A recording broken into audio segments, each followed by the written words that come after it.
Bonjour chers élèves, nous voici réunis à nouveau aujourd'hui, cette fois-ci pour terminer pratiquement notre programme de l'année. Nous entrerons dans le dernier chapitre qui est l'immunologie. Observez ce mot, immunologie. C'est un mot qui ne vous est pas étranger. Et ce cours, je peux vous dire il tombe bien.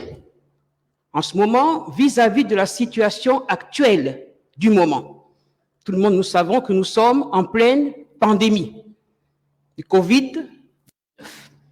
Qu'est-ce que l'immunologie a à voir avec cette pandémie? Je peux vous dire qu'il y a tout à voir. Si on regarde le mot, on peut le décomposer en deux parties. Immuno et logie. Recherchons les racines. Logie, ce n'est pas dans votre ignorance, ça veut dire étude, n'est-ce pas? L'étude de quelque chose. Quel est ce quelque chose? L'immuno. Quand on voit immuno, cela doit vous rappeler un autre mot. Lequel? Très bien. Immunité. C'est quoi l'immunité? C'est quoi l'immunologie? Ne vous en faites pas, on va y arriver. Notre organisme, donc nous-mêmes, comme un tout, je vous ai dit plusieurs fois que nous faisons partie d'un environnement. Ça veut dire tout ce qui nous entoure. Nous sommes partie intégrante d'un environnement. En aucun cas, on peut se dissocier de l'environnement. L'intégrité de l'organisme est constamment menacée par des facteurs externes, donc de l'environnement, et même par des facteurs internes, c'est-à-dire de notre propre organisme. Par exemple, une plaie, on s'est blessé, ou on subit une brûlure étendue. Que va-t-il se passer? Suite à cette plaie, à cette brûlure étendue, il y aura une perte, une fuite de ce qu'on appelle, vous êtes sans ignorer, le milieu intérieur. Donc, on connaît cette notion, le milieu intérieur. Suite à une brûlure étendue, à une plaie, ça peut enregistrer une fuite considérable, ce qu'on appelle le milieu intérieur. Je ne veux pas passer de l'avant sans que vous me dites ce que veut dire le milieu intérieur. Qu'est-ce que c'est? Très bien. Le milieu intérieur constitue l'ensemble de tous les fluides de l'organisme. Ce sont les fluides de l'organisme. L'individu. Quels sont ces fluides? Nous avons le sang. Quand je parle du sang, en tant que fluide, rappelez-vous que le sang possède deux fractions. Une fraction cellulaire, quand je parle des globules rouges, globules blancs et les plaquettes, ce sont des cellules. Et il y a une fraction liquide, fluide. Dans ce cas, c'est le plasma. C'est la partie liquide du sang. En dehors du plasma, nous avons aussi la lymphe qui circule dans les vaisseaux lymphatiques. Le plasma circule dans les vaisseaux sanguins. Donc, suite à ce type d'agression, la plaie ou une brûlure, il y a une perte de ce milieu intérieur. La perte de ce milieu intérieur va causer des dommages en ce qui concerne l'équilibre et l'intégrité, dans ce cas de l'organisme, sera menacée. Comment est-ce que suite à cette perte du milieu intérieur, ça va provoquer un déséquilibre? Rappelez-vous que dans la partie liquide du sang circulent des éléments très importants pour notre survie. Nous avons les gaz respiratoires, n'est-ce pas? Aussi bien le CO2 comme l'oxygène. Nous savons que l'oxygène doit être apporté à toutes les cellules. Aucune cellule ne survit sans oxygène. Et en plus des gaz respiratoires, qu'est-ce que le sang nous apporte? Je parle de la partie liquide. Il apporte les nutriments. Rappelez-vous, nutriments, entre guillemets, les aliments nécessaires à la cellule. Ces cellules, on a vu que, en définition, la cellule, c'est l'unité fondamentale, fonctionnelle et structurelle des êtres vivants. Donc, elles doivent se nourrir. Donc, l'intégrité de l'organisme est toujours menacée.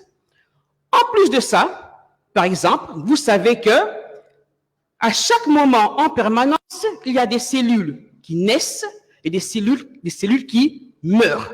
Donc, naissance, mort,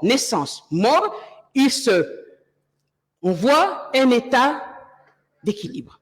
Donc, l'équilibre est la condition nécessaire pour le bon fonctionnement de l'organisme. Regardez, entre-temps, cet équilibre peut être aussi perturbé par, exemple, les cellules cancéreuses. Qu'est-ce qu'une cellule cancéreuse? Cellule cancéreuse, votre idée vient des cancers. On l'a dit, le cancer, n'est-ce pas? Exactement. Nous savons que les cellules naissent et se multiplient activement par mitose. Elles se multiplient, au départ, ces cellules toutes identiques. Plus tard, elles vont subir un processus qu'on appelle la différenciation cellulaire. Ça veut dire des cellules, au départ, toutes identiques, vont se différencier. Certaines donneront des cellules nerveuses, par exemple, d'autres les cellules hépatiques, d'autres les cellules intestinales, d'autres les cellules, par exemple, musculaires. Que se passe-t-il dans le cas des cancers? Ces cellules qui se multiplient par mitose ne vont plus se différencier. Elles vont se multiplier. Une multiplication anarchique qui vont former des groupes de cellules qui font ce qu'on appelle des tumeurs. Donc, tout ceci, c'est pour vous montrer que cet état d'équilibre peut être rompu, soit par des facteurs, des agents externes ou des agents internes qui viendront causer des dommages à notre organisme et qui vont rompre cet état d'équilibre. Maintenant, dans tout ceci, où entre l'immunologie? Regardez que j'ai mis ici définition au pluriel. L'immunologie est une science. De quoi? De l'immunité. Donc, on ne peut pas dire tout simplement science de l'immunité sans savoir ce que veut dire immunité. Ma première définition. Immunité. Qu'est-ce que l'immunité? On a déjà entendu parler. Des fois, dans le langage hors de l'immunologie, on parle d'immunité diplomatique. Ça n'a rien à voir avec l'immunologie. Non. Mais ça a aussi à voir, parce que c'est l'immunité. Quand on parle d'immunité diplomatique, qu'est-ce que c'est? On a souvent vu, bon, vous suivez les informations, les médias, un individu se sent en danger. C'est un diplomate, il se réfugie dans une ambassade quelconque. La police est à l'extérieur et il réclame « Rendez-nous cet individu, faites-le sortir ». L'ambassade dit « Non ». Il est protégé par une immunité diplomatique. Donc j'arrive là. Je viens de dire protection. N'est-ce pas? Il est protégé. Une protection. Une défense. On le défend. Donc, je reviens dans l'immunologie. C'est un état de résistance d'un organisme, un état de protection, un état de défense vis-à-vis de quelque chose. Dans ce cas, c'est quelque chose, qu'est-ce que c'est? Les micro-organismes pathogènes, des substances chimiques toxiques, même au sein de notre organisme, des substances pouvant causer des dommages à notre organisme. Je reviens, équilibre. S'il y a des dommages, il n'y aura plus cet état d'équilibre. Donc, l'immunité est un état de résistance. Des fois, dans le quotidien, on dit « Oh, cette voisine parle du mal de tout le monde. » Je dis « Ne vous en faites pas, je suis immunisé contre elle. » C'est ça, je suis protégé. Je peux me défendre contre elle. Donc, d'où le mot immunité. L'immunologie étant une science, qu'est-ce qu'une science? Que sont les sciences? C'est un ensemble de connaissances qui sont organisées, pas dans le chaos. Chaque science possède ses propres règles, ses propres lois, ses propres normes. Par exemple, si je parle de la théorie cellulaire, est-ce que je suis en mathématiques? Non. Est-ce que je suis en physique? Non. Je me ramène dans le domaine de la biologie. Si je parle du théorème de Pythagore, est-ce que je suis en français? Non. Est-ce que je suis en histoire géo? Non. Je suis dans les mathématiques. Si je parle de la loi de la force action-réaction, je suis en biologie? Non. Science physique. Donc, chaque science a ses règles. Chaque science a ses vocables. Chaque science a son propre vocabulaire. Donc, on ne peut pas entrer d'abord dans ce domaine en profondeur sans connaître son vocabulaire, sans connaître les vocables. On a découvert l'immunité. On connaît maintenant la définition de l'immunologie. Une autre notion nécessaire, obligatoire, qu'on appelle le soi. Cette notion du soi, quand on dit « il est chez soi », ok, c'est en dehors de l'immunologie. Mais il y a quand même un lien. Il est chez soi, c'est chez lui. C'est le milieu qui lui appartient. En immunologie aussi, on parle du soi. Ce sont les molécules du soi. Comme le mot l'indique, le soi, c'est ce qui nous appartient.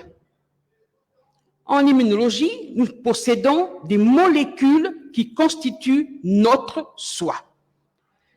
Les molécules du soi sont la résultante de l'expression, une autre notion, de notre génome. Les molécules du soi sont la résultante de l'expression de notre génome. Qu'est-ce que le génome? Vous le savez, on a vu l'hérédité. Le génome, c'est l'ensemble de tous nos gènes, les gènes de tout un chacun. Ce qui veut dire que moi, j'ai mes gènes, vous avez vos gènes, à chacun de nous, nos gènes qui nous sont propres, caractéristiques. En dehors de ça, une autre notion, on ne peut pas avancer sans ces notions, dans ce cas, le non-soi, l'opposé. C'est ce qui ne m'appartient pas. Les molécules, dans ce cas, étrangères, au cas où je réceptionne ces molécules. Ça constitue mon non-soi. Quelles sont les molécules du soi? Par exemple, les enzymes. Ce sont mes enzymes de mon organisme. Quelles sont, en dehors des enzymes, est-ce qu'il y a d'autres molécules du soi? Donc, les enzymes, ce sont les composants intracellulaires. Nous avons des composants extracellulaires, comme le mot le dit, extra, en dehors des cellules. Ce sont des molécules qui sont sécrétées par nos cellules, de tout un chacun. Par exemple, mes anticorps sont les miens. Mes anticorps constituent mon soi. Notre exemple ce qu'on peut dire, le soi. Les hormones, ce sont les hormones de mon organisme. Ça constitue mon soi. Une autre notion obligatoire pour pouvoir entrer dans ce cours, la notion d'antigène.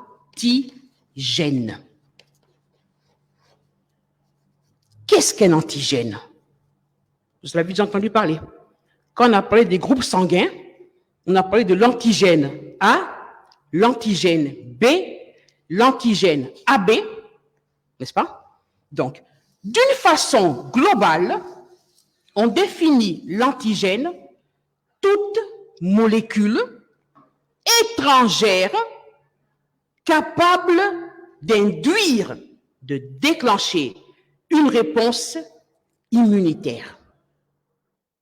Je répète, on définit comme un antigène, définition globale, toute molécule étrangère capable de déclencher, une fois qu'elle est à l'intérieur, une réaction immunitaire. Ça veut dire une réaction de défense, la défense de l'organisme. Notre organisme est une machine très complexe et en même temps très intelligente. On peut voir qu'il est capable, lorsqu'il y a un bon fonctionnement, lorsque l'intégrité n'est pas perturbée, il est capable de se débarrasser, de déployer des mécanismes de défense de façon à éliminer l'intrus, de façon à éliminer l'antigène. Maintenant, il se peut que vous ayez une petite confusion et vous allez penser, mais quand on a vu les groupes sanguins, madame a dit, je vous ai dit, que sur la membrane des hématies, les globules rouges, nous possédons ce qu'on appelle des marqueurs membranaires. Les marqueurs membranaires sont eux qui vont définir si nous appartenons au groupe sanguin A, au groupe sanguin B, au groupe sanguin AB et au groupe sanguin O. Les groupes sanguins font partie de cette science, l'immunologie. Quand est-ce qu'on dit qu'on est du groupe sanguin A? On doit cette découverte à un monsieur, vous vous en rappelez, appelé, je vais écouter, c'est ça, Karl Landsteiner. Il avait remarqué que lors des transfusions sanguines, chez certains individus, ça se passait bien. Chez d'autres, ça se passait mal. Il a étudié et il avait vu que sur la membrane de nos hématies existaient des protéines, n'est-ce pas? Je représente ici symboliquement, différentes chez certains individus. De protéines de trois types. On va supposer, si nous possédons ce genre de protéines, symboliquement, il appelait cette protéine, celle-ci, lui donne le nom de A. Donc, si je possède cette protéine de cette forme, j'appartiens au groupe sanguin A. Il a vu que chez d'autres, il n'y avait pas ce genre de protéine, mais celle-ci, par exemple. Et il dit, si vous possédez cette protéine, je l'appelle B, et vous appartenez au groupe sanguin B. Il a vu que chez d'autres, ils avaient en même temps, sous la membrane des hématies, les deux types de protéines. Donc, il y a la protéine A, la protéine B. Je vais vous nommer en fonction de la protéine présente. Groupe sanguin A, B. Et il a vu que chez d'autres, il y avait absence totale, ni de A, ni de B. Il a nommé le groupe sanguin O. Ça veut dire rien. En anglais non, en allemand, non. Rien, donc il nomme O. En dehors de ces antigènes, regardez, on appelle antigènes. Je suis du groupe sanguin A, je possède l'antigène A. Tu es du groupe sanguin B, tu possèdes l'antigène B. Tu es du groupe sanguin AB, tu as les deux types d'antigènes. Tu es du groupe sanguin O, tu ne possèdes aucun antigène. Je vous rappelle, les antigènes, ce sont des protéines membranaires localisées sur la membrane des hématies. Hématie égale à globule rouge. Donc, il a vu que, associé à ces antigènes, il y avait d'autres substances chimiques qu'on appelle anticorps. Donc, toutes ces notions sont nécessaires pour comprendre ce qui viendra après. Les antigènes, les anticorps. Les anticorps sont spécifiques des antigènes. Ils sont ensemble. Si je suis du groupe sanguin A, je possède une autre molécule qui se trouve pas sur la membrane des hématies, mais dans le plasma sanguin. Donc, j'ai l'anticorps, je vais abréger, anticorps anti-B. Regardez bien. Je suis du groupe sanguin A, je possède l'anticorps anti-B. Je suis du groupe sanguin B, je possède l'anticorps anti-A. Je suis du groupe sanguin AB, je ne possède pas d'anticorps. Je suis du groupe sanguin O, je possède des anticorps anti-A et anti-B. Pourquoi cela? Quel est le rôle des anticorps? Ils ont un rôle immunologique lors des transfusions sanguines. Pour transfuser le sang d'un donneur vers un receveur, les transfusions doivent être isogroupes. Que veut dire iso? Identique. Ceci en pratique. Ça veut dire, si j'ai besoin de sang, la personne qui peut me donner du sang, si je suis du groupe A, ne peut être que quelqu'un du groupe sanguin A. Il en est de même pour les autres groupes sanguins. Mais on est habitué à entendre que le groupe sanguin O est un donneur universel. C'est vrai. Mais pourquoi est-ce que dans les hôpitaux, en pratique, on ne fait que les transfusions isogroupes pour éviter ce qu'on appelle l'agglutination des hématies du sang du donneur par le sang du receveur. Et associé au groupe sanguin ABO, on a déjà vu ça, il y a le groupe sanguin, donc le facteur Rhésus, qui doit être de pair. Donc, à quel moment, si l'antigène A m'appartient, et on a vu ici que on parle de non-soi pour un antigène. Regardez, je suis du groupe sanguin A, on va supposer que mon frère est du groupe sanguin B. Il a besoin d'une transfusion de sang. Et moi, je viens pour transfuser le sang à mon frère. Moi, je possède les anticorps anti-B. N'est-ce pas? Regardez que l'anticorps n'est jamais correspondant au groupe sanguin, à l'antigène. On ne peut en aucun cas être porteur de l'antigène l'anticorps anti-A. Pourquoi? Que veut dire anti? Contre A. Donc, supposons que je reçois du sang du groupe sanguin A, qui est normal. Si je possède l'anticorps A, qu'est-ce qui va se passer? Je vais détruire le sang dont j'ai besoin par mes propres anticorps. Donc, on doit posséder l'anticorps contraire, différent de notre groupe sanguin. Où entre l'immunologie de la transfusion sanguine? Mon frère, qui possède l'anticorps anti-A, je lui donne, on transfuse mon sang, où mes hématies possèdent les antigènes A. N'est-ce pas? Que va-t-il se passer?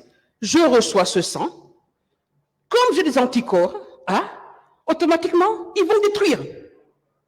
Moi, j'ai besoin du sang dont les hématies ont les mêmes antigènes, antigène B. Et on me donne l'antigène A. Les hématies de mon frère vont être détruites. C'est un mécanisme de défense immunologique. Mon organisme a détruit. Ces hématies vont être agglutinées. Une agglutination, ça va provoquer ce qu'on appelle la lyse, la destruction de ce sang, pour être plus précis, des hématies. Donc, je me suis, entre guillemets, mon organisme s'est défendu. C'est une réaction immunitaire. Donc, tout ceci aujourd'hui a été pour vous mettre dans le bain, Parce qu'on ne peut pas rentrer dans l'immunologie sans connaître les définitions. Plus loin, je vais vous parler d'anticorps. Ne me demandez pas, madame, l'anticorps, c'est quoi? Je vais vous parler du non-soi. Ne me demandez pas, madame, le non-soi, c'est quoi? Le soi, qu'est-ce que c'est? Donc, on doit d'abord connaître les notions de base pour aller de là-bas. Donc, j'espère que ça a été compris. Vous retrouverez ce cours sur... il y a un link, n'est-ce pas? Analysez-le. Je vous l'ai aussi envoyé directement par sur le WhatsApp. En cas de difficulté, vous écoutez. S'il n'y a pas, on ne comprend pas, vous savez quel est le système. Et je vous remercie de votre collaboration.